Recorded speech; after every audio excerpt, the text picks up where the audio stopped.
Good morning, everyone. Today we're going to do some frame animation in Photoshop.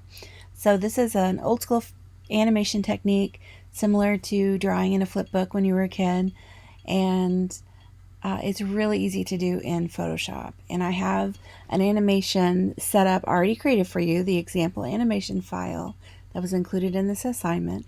So make sure you open that. And then we're going to actually animate this little rocket ship. We're going to 3, 2, 1 count down the launch, and then the rocket is going to fly up across the page. So this is how this works. You have to have the animation timeline showing to do frame animation. So we're going to go to Window and then turn on Timeline. And this panel at the bottom is your frame or animation panel. Now it is currently showing all pieces of our animation, and we really only want it to show the rocket. So over here in our layers panel, we're going to turn off the flame, all of the text boxes, and just leave the rocket in the background visible. That's our first frame. And then at the bottom of your timeline, we're going to add a frame, and we're going to begin the countdown. So add a frame, turn on 3. We're going to add a frame, turn on 2, add a frame, turn on 1, add a frame, and we're going to fire the engines, and add a frame, and launch. And then the next step is actually going to launch this rocket up into the sky. So we're going to add a frame, and then we're going to go over here to the rocket layer, select it, and then you're going to move it straight up off the page. So right off the page. And then we're going to do something called tweening. Tweening is an automatic frame addition. So it adds a number of frames and includes movement from your first frame to your last. So it will include segments of movement. I'll show you how that works. So if we go to our submenu over here on the right and choose tween, and then you can add however many frames you want for it to tween. So if it's too few, then it becomes really choppy.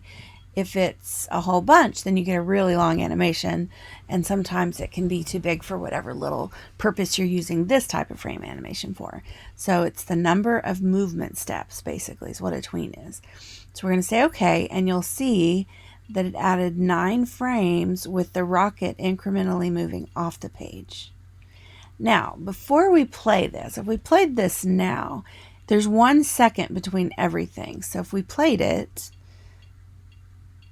it's okay in the countdown and the fire and the launch, but when it gets to the rocket, that's way too slow. So we're going to stop that. And then what you're going to do is you're going to change this timing.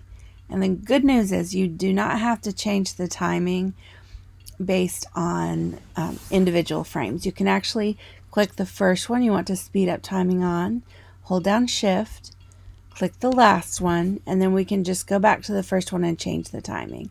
So let's do 0.1 seconds because that'll be pretty quick. And you'll notice it changed all of them. Then go back to the first frame and let's play and see what happens now.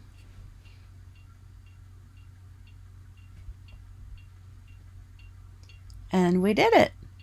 And that's the basic of frame animation. Now, in this instance, this would be a little animated GIF. So we would say File,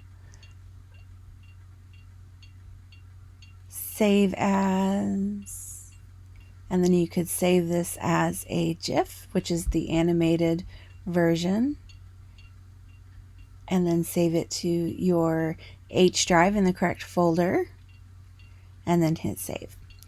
And then you would upload that finished example to the assignment on Classroom. Good luck!